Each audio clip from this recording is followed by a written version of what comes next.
Indooroopilly Golf Club is located in Brisbane.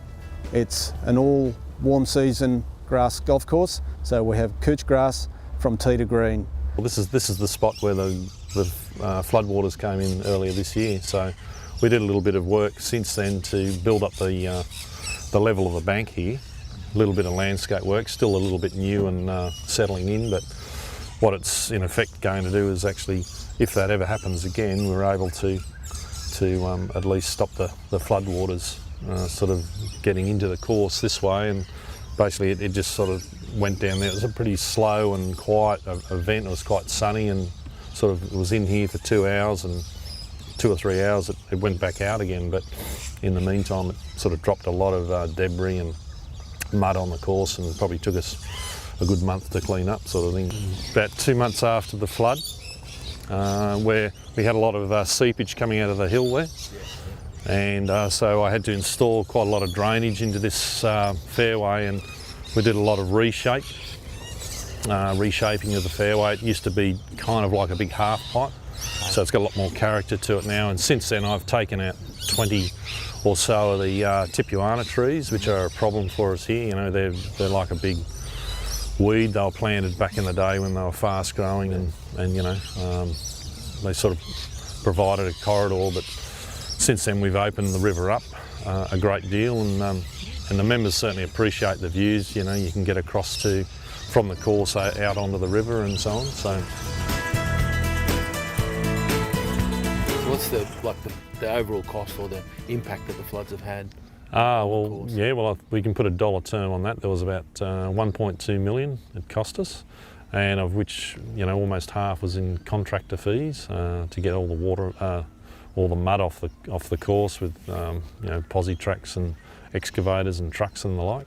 So they were probably working pretty solid for best part of sort of 5 or 6 weeks after the event. So, and then there was all the other infrastructure that was sort of pretty much totaled with the flood waters, mostly irrigation componentry, the pump control panel. The pumps we were able to salvage. We were able to take the motors off and dry them out, and that was an issue too, to have, you know, no water on the course, because that was part of the clean-up, was to actually sluice and sort of push a lot of the mud off the greens, which is really critical, you know, at that time when it was quite tricky to get the consistency, just the right sort of amount of moisture in it, so you could actually get it off the greens and so on. So we had to go and buy a couple of sort of E-drive pumps to install, and got that water going as soon as we could. But probably it took us till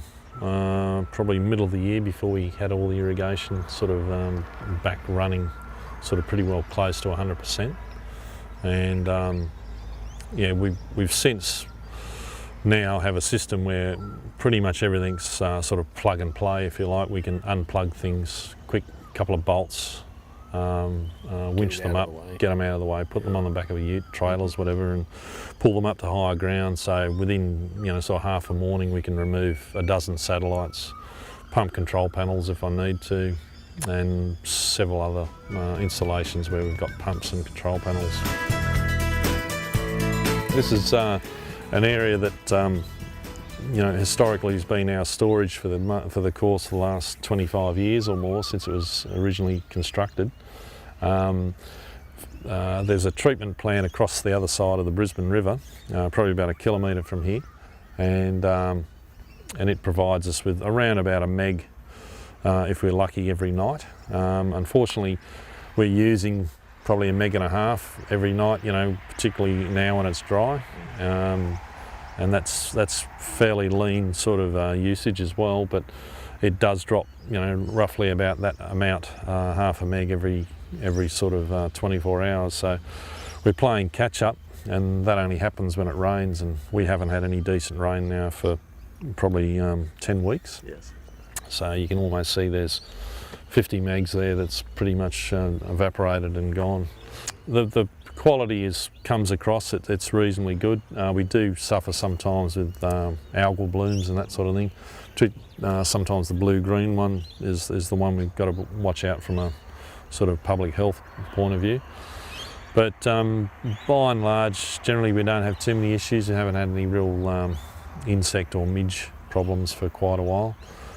We have these 3 large water movers that pretty much go 24/7, and they do a great job at just sort of destratifying the water and keeping keeping it mixed. And we find that certainly goes a long way to helping with the control of the issues we have.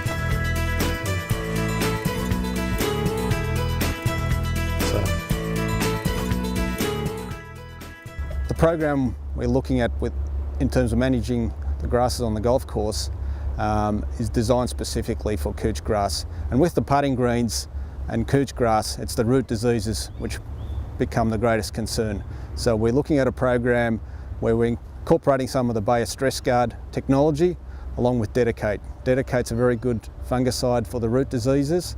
So that's the basis of our program, and we're going to mix that up to benefit resistance management with some of the contact fungicides, with some iprodione fungicides to give us the overall disease management, because we can get other diseases like Pythium and Helminthosporium as well on this golf course. Well, you can see here, Doug, we've got a couple of problems here where we have our fairway grass, or which is the Greenleaf Park variety. It's actually overrunning the plateau couch. Was used initially as a buffer, as well as its low growing characteristics for bunker edging and all the rest, made it sort of a maintenance proposition, I guess, so we didn't have to be mowing all the time. Yeah. What's happened is the Greenleaf Park's more aggressive. It's overtaken just run straight over the top of the plateau. Mm-hmm. The plateau in turn loves low mowing, and it's actually been very adept at getting straight into the 328 greens grass.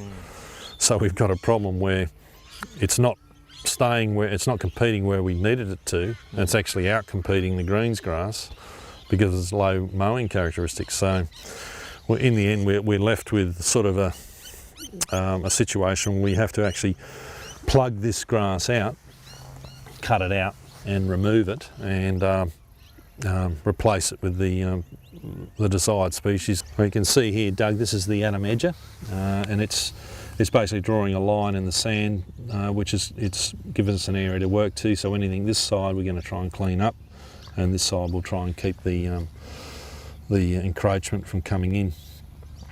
This is the plateau couch that's sort of like, it's very adept at sustaining low heights, so it actually outcompetes the 328 we find. And there's nothing else other than to maybe selectively spray it out with some glyphosate and then just plug it out.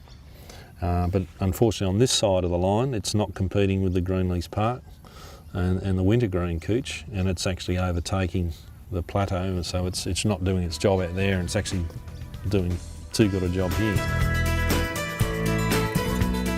I've got a fairly extensive program of pre-emergency, Doug, and we keep our fairways and surrounds and tees and so on pretty clean, with making sure we implement that program where we probably do it on a more sort of like 6-weekly basis, where we're putting out around about 600 mils of product.